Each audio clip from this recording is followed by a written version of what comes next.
¿Cómo andan, jóvenes? Espero que se encuentren bien. El día de hoy les traigo un nuevo video. Como pueden ver en el título, quiero contarles cuál es la razón de ser del sistema educativo actual. Evidentemente, como ya he dicho bastantes veces en mi canal, no suele haber una sola razón que explique algo. Pero en este caso, sí hay una principal bastante atribuible, a la cual ya vamos a entrar. Por otro lado, tampoco podemos hablar de un sistema educativo universal, porque tiene sus variaciones. Pero sobre todo en el mundo occidental, que es donde nos encontramos nosotros, las diferencias son mínimas, sobre todo cuando hablamos de las bases. Y ahora sí les digo que la razón principal es formar ciudadanos para una economía industrializada. Justamente el origen de este sistema educativo moderno viene de la revolución industrial. Y ahora, quizá se les vienen dos preguntas a la mente. La primera, si ya acabó la revolución industrial, ¿por qué seguimos con el mismo sistema? Y la segunda probablemente sea, ¿por qué decís que el sistema educativo busca como función principal formar ciudadanos para economía industrializada? Lo cual en otras palabras es crear trabajadores o crear empleados. Procedimos con la explicación. Sí es cierto que la revolución industrial ya terminó, pero el contexto no ha variado mucho, porque es cierto que en ese momento el cambio tecnológico fue bastante más brusco. El hombre literalmente pasó de ir a caballo a ir en auto. A día de hoy, quizá pasás de ir en un auto que usa gasolina como combustible a un auto eléctrico, pero la frecuencia es mucho mayor. Hay cada vez más innovaciones, entonces el contexto es el mismo. Las economías nacionales necesitan trabajadores. Luego, sobre la parte de por qué no se ha reformado, creo que también se responde un poco por sí misma, ¿no? Si el contexto no cambia, pues no va a cambiar tampoco el sistema. Las necesidades son casi las mismas y ahora capaz hasta necesita más velocidad en producir trabajadores. Porque nuestra época, quizá en un futuro la llamen la revolución de la inteligencia artificial. Entonces, el punto es que seguimos innovando. Ahora, más allá de resaltar la lógica obvia de por qué el sistema funciona como tal, también se puede ver ejemplos un poquito más visibles en lo que es el día a día, sin caer en aprovecharse de casualidades para intentar confeccionar una idea, ¿no?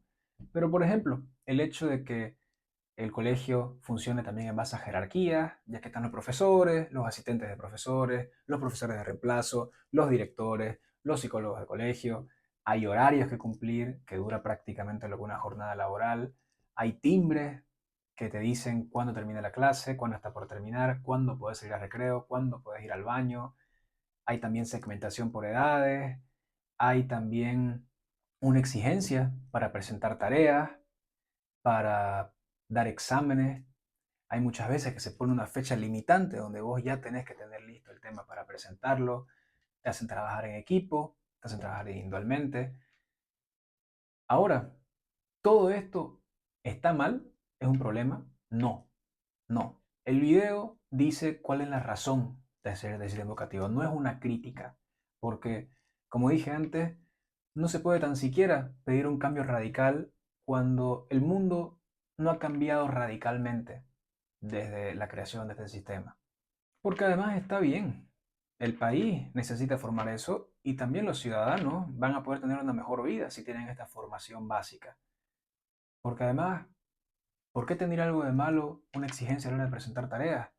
Todo eso que describí hace un ratito, lo que pide es, y enseña también, responsabilidad, disciplina, también respetar horarios, respetar justamente a tus superiores. Todo esto no tiene que ser peyorativizado porque claramente es algo positivo. Además, tampoco se puede decir que no han habido cambios. Es cierto que no están remotamente cerca de una cantidad suficiente para decir que ya hubo una reforma, pero hay algunos que son bastante notorios y para eso me dieron un ejemplo extremo. Antes, y ese antes no hace mucho, cuando todavía ya existía este sistema educativo que conocemos a día de hoy, se les pegaba a los estudiantes en clase. Eso obviamente ha dejado de pasar en su gran mayoría, entre muchas razones. Una de ellas es porque se entendió que esa no era la manera más óptima de educar a los niños. Pero bueno, ahora ya dicho esto, sí voy a entrar a una parte que ya es un poco más crítica, pero no crean que son críticas muy graves. Al final, como menciono, son estas reformas naturales que se tienen que ir dando para actualizar poco a poco el sistema y que hasta ahora han ido ocurriendo. Es cierto que hay algunas que ya se vienen hablando y pidiéndose bastante y todavía no se dan, pero yo confío que se van a terminar proliferando porque justo las que voy a mencionar no son inexistentes, ya están ocurriendo. Y me voy a centrar en la importancia que se le da a ciertas materias o directamente la negligencia que se tiene con algunas. Por decirles tres ejemplos que ya los tenía pensado. Estadística, tributación y derecho civil. Son materias que no es que no se vean, es que no suelen verse en la mayoría de colegios. Estadística siendo justamente la que a día de hoy más se ha esparcido, sin ir muy lejos, en Alemania ya está bastante estandarizada la impartición de dicha materia. Luego, derecho civil ya está dando ciertos pasos. Y bueno, tributación es algo que no es que no esté visto, hay documentación de escuelas que lo imparten, pero la regla general es que no se da. Ahora, sí voy a meterme un terreno de opinión en esta parte, porque también quiero decirles que en mis videos yo he dicho bastantes veces que no suelo opinar, aunque evidentemente lo hago, pero lo que pido es que no asuman que todo análisis es una opinión. Hay muchos análisis que son simplemente una lectura de la realidad o un relato de los hechos. Ahora sí, en este caso ya paso a decir lo que pienso, porque hay varias razones que pueden explicar por qué no se imparten estas materias. Vamos a ir con las más débiles, principio. Una de ellas dice que capaz son materias muy complejas para darse. Ahora, yo les pregunto, ¿física, matemática, biología no son complejas? Hasta la música es compleja. Que eso justamente es otra crítica que se le puede hacer, que al final a estas materias se le da bastante menos importancia. Pero bueno, vos no le podés enseñar el canto gregoriano a un niño que está apenas empezando a aprender a usar el triangulito, digamos. Ahora, justamente con estas materias complejas lo que se hace es una introducción para empezar a presentarla, que la gente sepa lo básico, que se empape y también para ver si les gusta. Justamente apenas se ven leyes, entonces los abogados rara vez se van a dar cuenta por causa directa en el colegio de que eso es lo que querían. Y bueno, yo creo que eso no se sostiene por sí solo. Ahora, otro que se dice es que sería difícil sistematizarlas para el colegio, ya que el derecho civil o los impuestos suelen ir variando o la realidad socioeconómica de las personas no suele ser la misma. Y sí, es cierto eso, pero, repito, al menos lo introductorio se puede dar. Porque es verdad, hay gente que no necesita saberse de memoria sus derechos civiles porque pueden contratar a un abogado para que lo haga o contratar a un contador para que les revise los impuestos. Pero esa no es la realidad de la mayoría de personas. Y además, por más que algunos tengan más ventajas que otros, al final en la ley los derechos civiles son los mismos para todos. Entonces está bueno saberlo. Hablando de experiencia personal, por ejemplo, en mi colegio, sí llegamos a ver lo que era la Constitución Política del Estado, que quieran que no, es una introducción al derecho civil.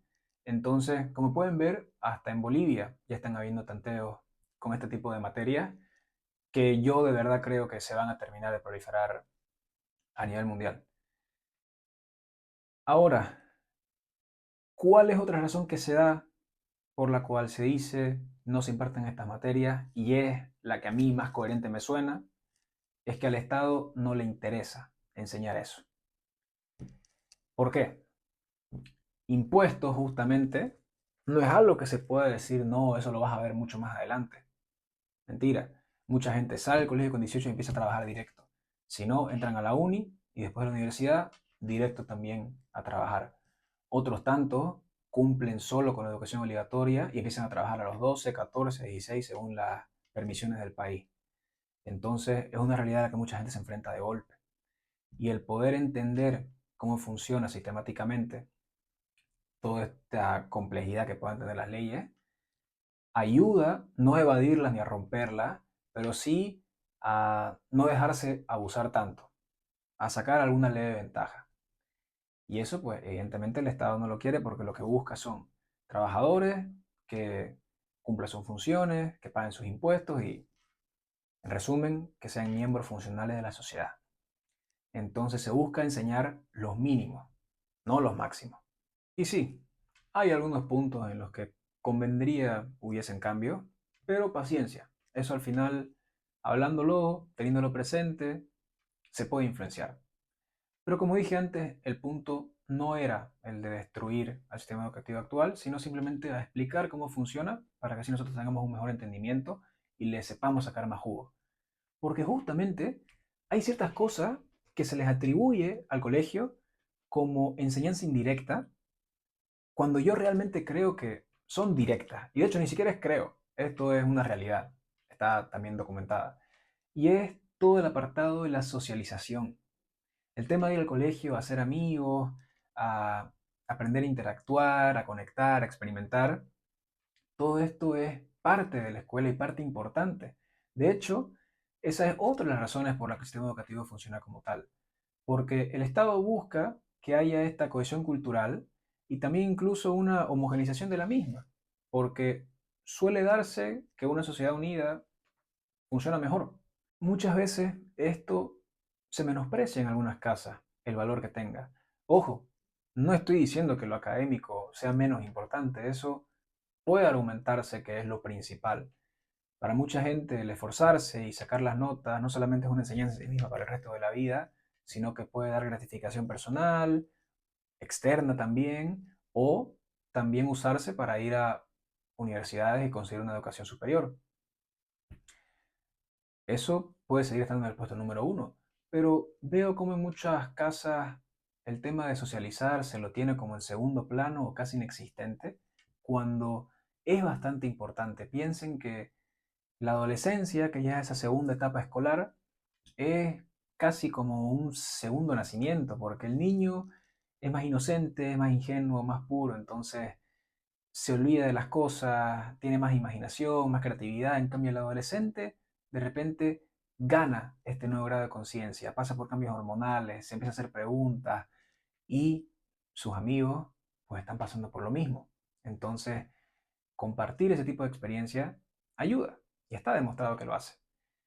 Que a todo esto, también mencioné hace un rato el tema de que la mayoría de mis análisis pues son eso, son lecturas de la realidad.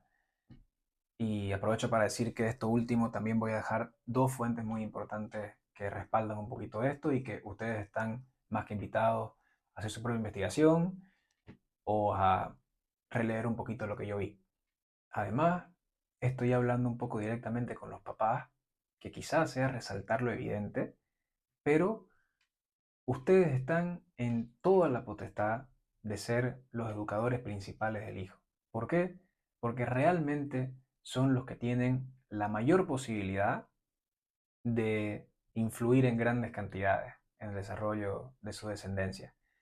Como digo, puede ser resaltar lo obvio, pero creo que vale la pena decirles que están en la completa potestad de hacerlo, porque no se le puede delegar toda la educación al colegio y eso es algo que pues como vengo diciendo, es bastante sencillo de entender y que es cierto que se pueden dar casos donde hay papás bastante incapaces y un colegio excelente, entonces ese hijo pues pudo haber recibido la mejor parte de su educación, perdón, del sistema, pero en la gran mayoría de casos el que mejor puede hacerlo es el papá y es la mamá.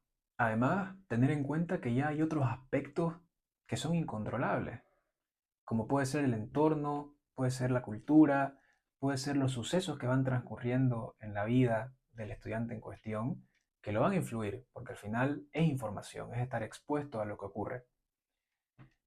Y también se puede argumentar, basándonos en el determinismo claramente, que ya tengo un video hablando de eso, que los propios papás también están condicionados, la propia escuela también, como se habló en este video.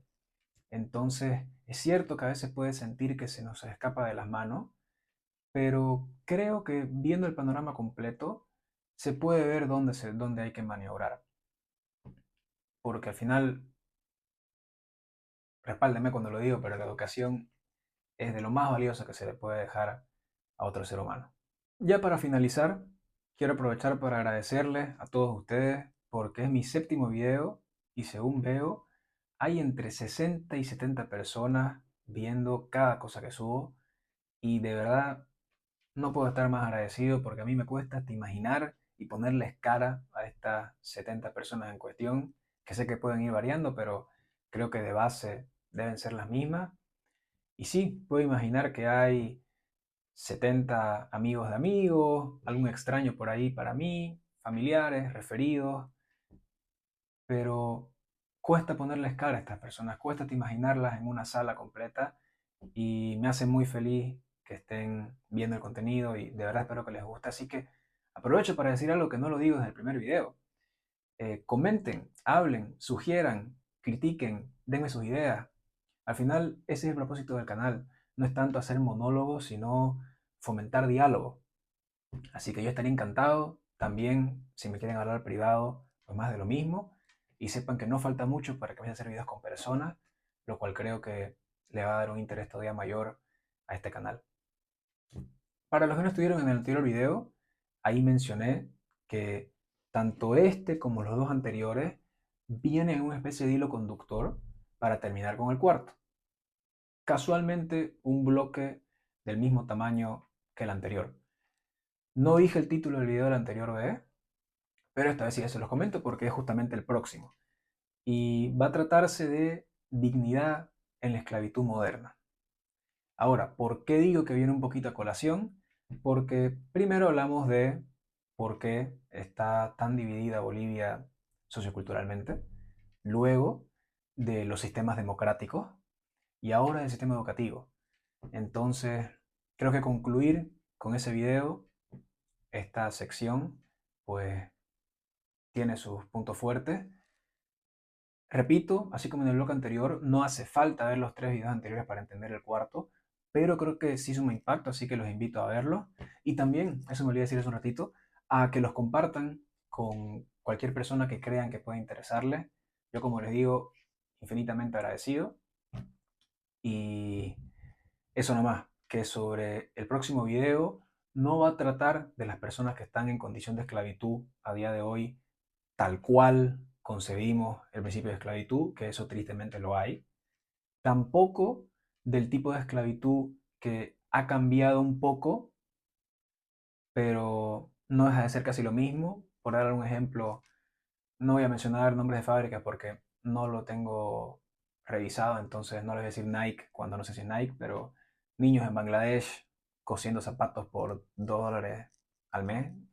Eso evidentemente también es esclavitud, pero no se va a tocar en ese tema, sino de los trabajadores modernos, quienes evidentemente tienen bastantes diferencias con los esclavos tradicionales. Sería ilógico decir que son lo mismo, porque las condiciones laborales ya de hoy han mejorado infinitamente, pero lo que quiero comentar es una transición histórica muy interesante y qué impactos puede tener entenderlo y sobre todo saberlo en el mundo actual.